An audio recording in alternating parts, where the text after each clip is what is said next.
So, one of the listeners of the podcast asked me about what I'm doing right now, which is going through my long-term food storage and taking some stuff out, replenishing, sealing everything back up, adding to just, this is kind of my once every year or two thing. And even though I think it's hardly worth documenting, somebody out there did, so, we'll just go with it.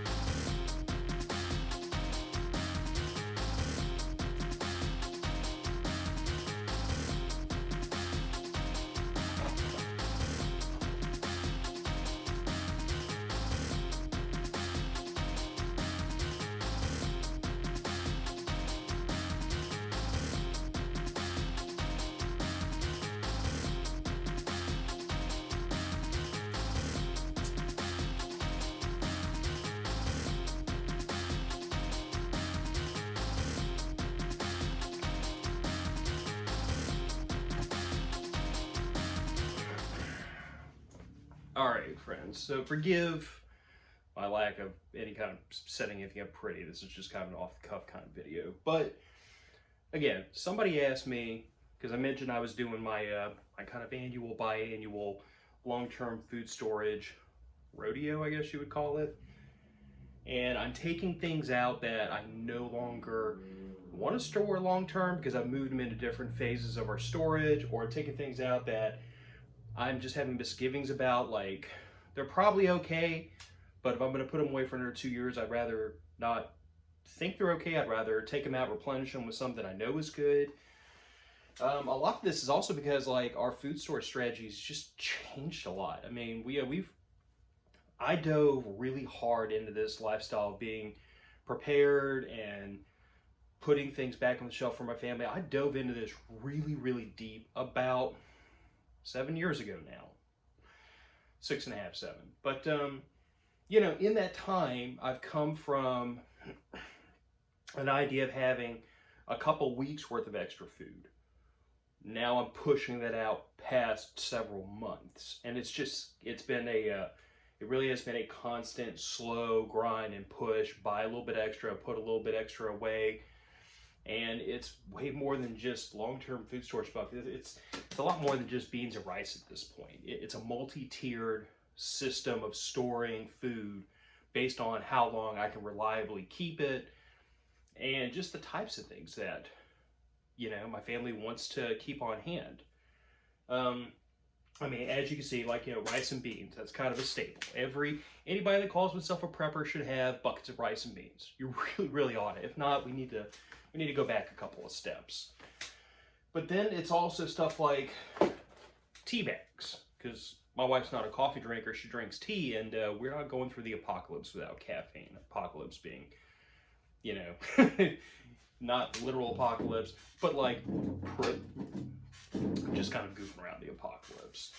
But like, during Hurricane Ida, when we were out of power for like 6, 7, 8 days, we had coffee and tea on command, because the last thing we wanted to deal with at that time was to not only deal with trees on the house and all the crap that was going on, but also to have to deal with just not having the things available to us we wanted for general comfort, for nutrition, for whatever. In the same box this is going in, there's already a bunch of tea bags, so this is really just adding to that. And there's also 15 pounds of green coffee beans, because green coffee beans, which I get from Disaster Coffee, from one of the show sponsors from Prepper Broadcasting Network, but green coffee beans are shelf stable for a very, very long time. And when you store them the way we are, which I'll show you all here in a minute, you can extend the time period that they're good for much longer.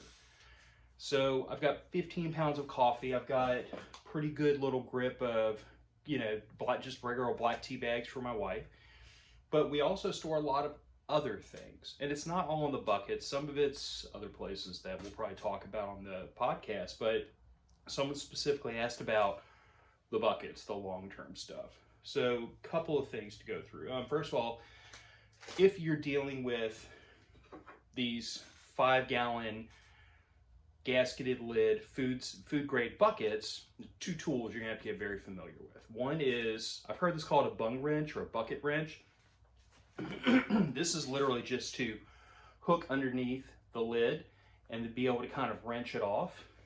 It helps. I mean, it's not like you couldn't get a lid open without one of these, but I'm a 250-pound guy, and that's a lot of finger and hand strength to pop these lids open, and this makes it to where a smaller statured person could use a little bit of leverage as their best friend to help get the lids off, especially to break the seal on them. Because once these gaskets seal, and once you throw an oxygen absorber into them, it's going to vacuum the bucket down. And something like this is going to become a godsend. Otherwise, you're going to be drilling holes in the lids trying to release the pressure. And then this is how I seal them. It's just a sand hammer, dead blow. You could do the same with a plastic or rubber-faced mallet, or even with a decent weighted hammer and a chunk of 2x4. You don't want to slam a hammer directly down the lids, because if you crack them, you're kind of defeating the purpose.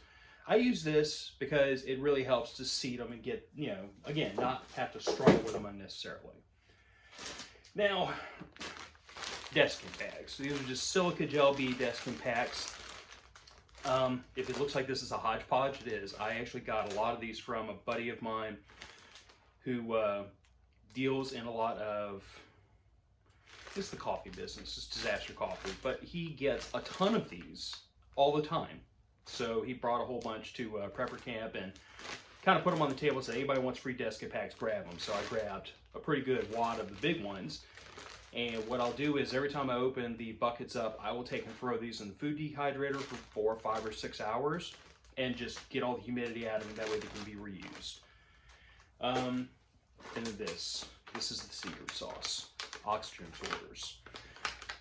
I'm not going to swear to any one brand being better than the others. I don't know that they really are. They're probably all made in the same damn factory. But what I will say is that if you get them like this, where they are individually vacuum sealed, this makes a lot of difference. Because now I can pull a bunch of these out and use them and not ruin the rest of the bag. So there's 20 packets in here. Each one is approximately sized for a 5-gallon bucket.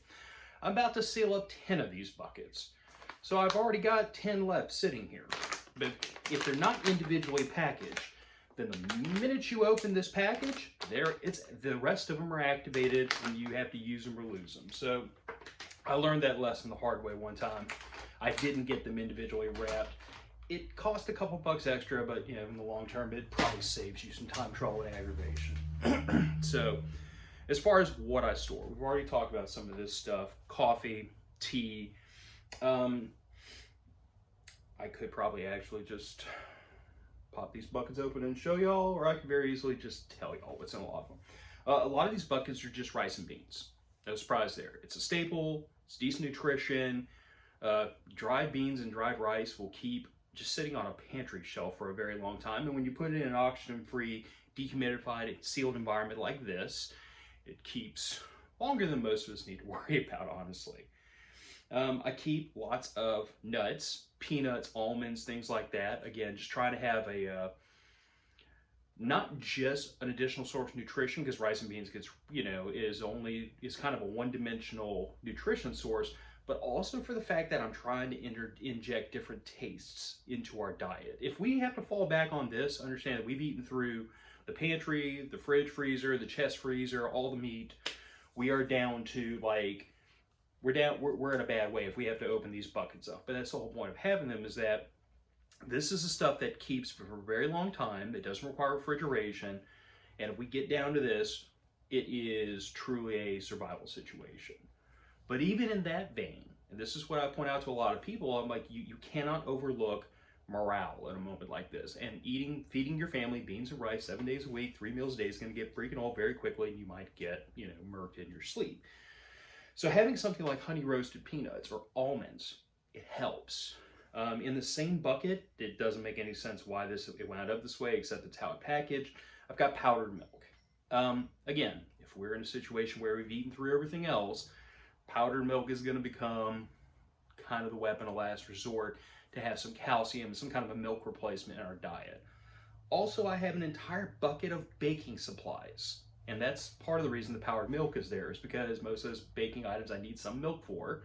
Powdered milk's probably going to screw the recipe up and make it taste not great, but it's something. It's, again, weapon of last resort in the fight against hunger. Why do I have a whole bucket of baking supplies? Because, you know, oddly enough, despite being a very large, burly guy, I'm a baker. I enjoy baking.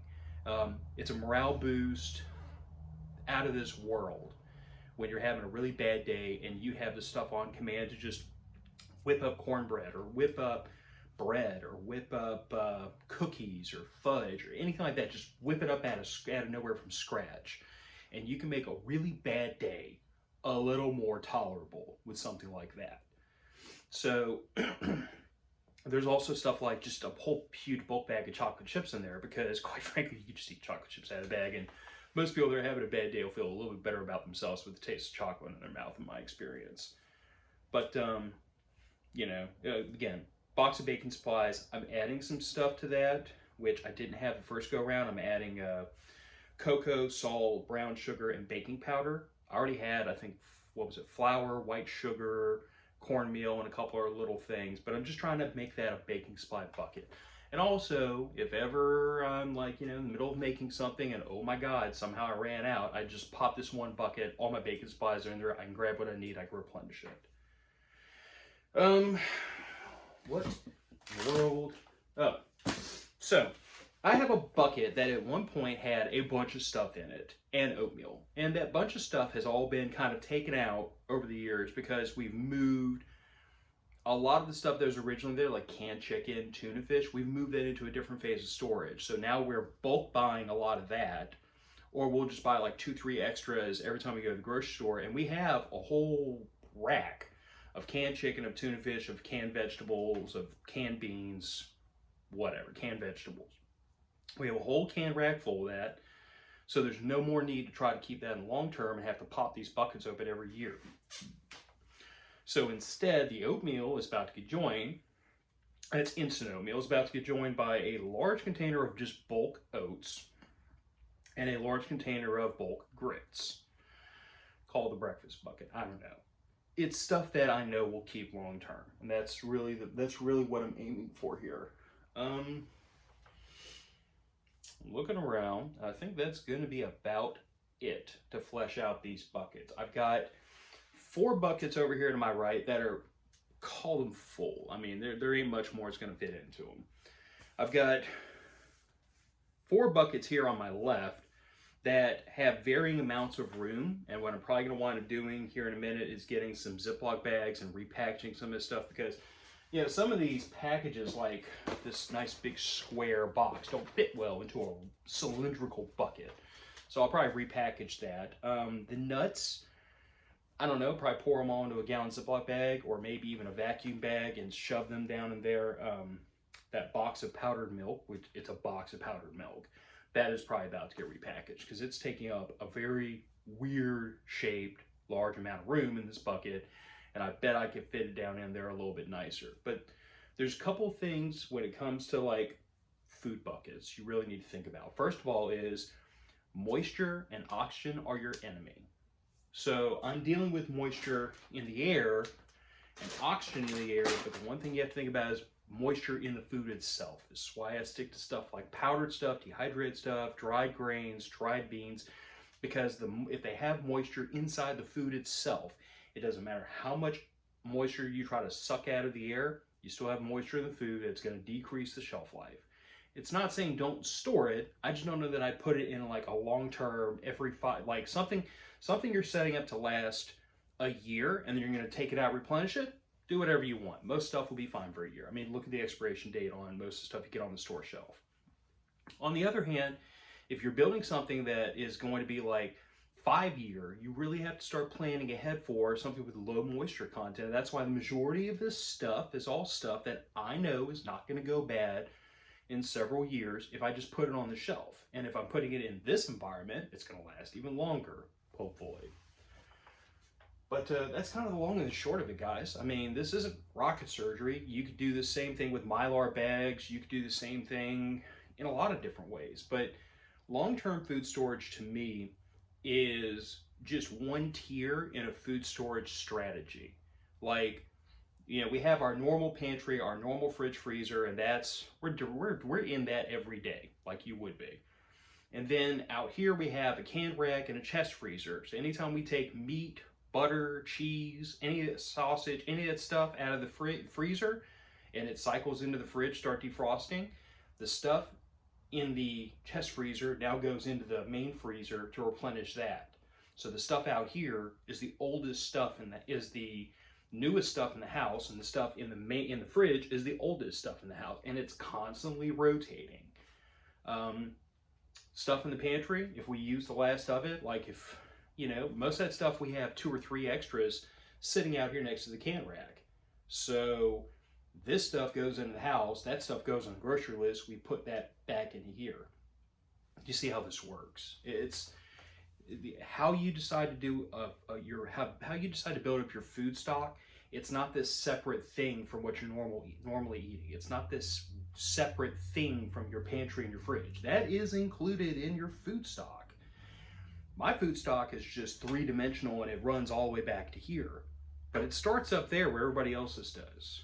So what I want to encourage y'all to think about is, rather than put this in a separate box where it's like this is the prepper food and that's the normal food, no.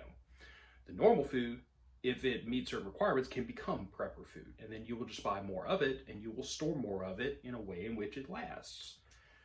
Obviously things like, you know, fresh meats, you're gonna have to do something like a chest freezer or something like that to keep it. But again, it's just the idea of whatever I eat, I want to have more of than the bare minimum.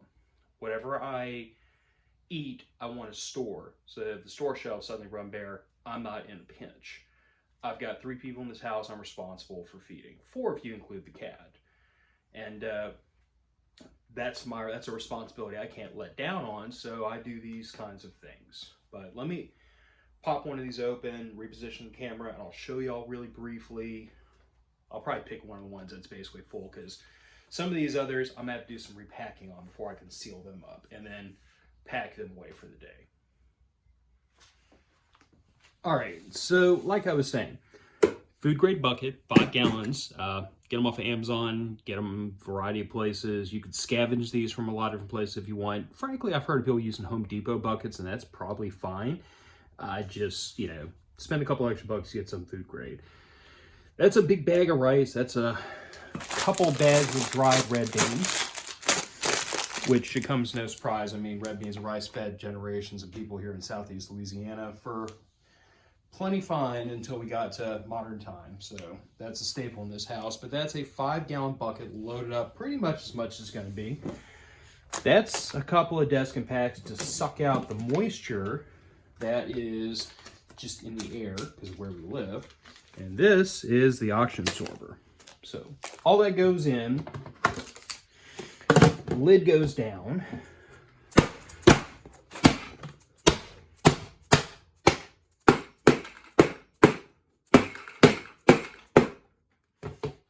And that's sealed. Now, you see it takes a fair amount of force. I mean, this is not the kind of thing you're just gonna pop it on there. And for the same reason, it's not just gonna come off easily, especially once that oxygen absorber does its job. It's actually going to slightly bow the sides of this bucket in as it destroys the oxygen there and creates a slight vacuum. So, like we were saying earlier, something like this, which you would just take this, hitch these teeth on the bottom side out of the lid, and use this to wrench it up to pop the seal. Helps out a lot. But that's kind of the gist of it. About the only other thing I'll do is I'll take, this is rice and beans obviously, but I'll actually write the month and the year on here. That way I know when this was last sealed. And tomorrow morning, the sides of this bucket will probably be slightly bowed in as that oxygen absorber does its job. I do recommend you mostly fill these buckets, because if you don't, you will discover, if you only have a partially filled bucket, that this bucket will bow in probably a fair more than is really healthy. I don't think enough to break them, but it's makes me nervous. But that's the long and short of it. I've got 4 buckets sitting here that are really ready to go right now. I've got 4 more that I need to do some packing on. I've got 2 that haven't been touched yet that I have enough stuff to fill at least one of them. And I'll stack all this up and we'll get back to work. I mean, at the end of the day, what this really boils down to is I like having a little bit deeper of a pantry than most. And I like having dried goods like this stacked up because it means that if every other option runs out, my family still feeds themselves. So I don't know what y'all were expecting. If y'all were expecting, like, 2 years supply of food and chickens and goats run around the house, but that's not really the way we prep. I mean, more power to the people that do, but this is probably a fair bit more than the average person does. And as you can see, it's not hard to replicate. Food grade buckets, oxygen absorbers, you can buy your own desk and pack stick, salvage them like I did. Buy your food from the grocery store. And I mean, this is a couple of years worth of just slowly building things up. So if you start today, you buy 2 of everything that you only need 1 of, and you start putting it away and finding a way to keep from spoiling, you'll wind up right here a lot faster than you think. But check out Matter of Fact's podcast. We talk about this kind of stuff every week. It's guns, prepping, and politics, so you're going to get one of those 3 things most of the time, but we do talk about a lot of prepping, survival strategies. We talk about a lot of self-protection, self-reliance, and this is just one aspect of it, because if you can't feed yourself, all the other stuff in the preps don't matter much.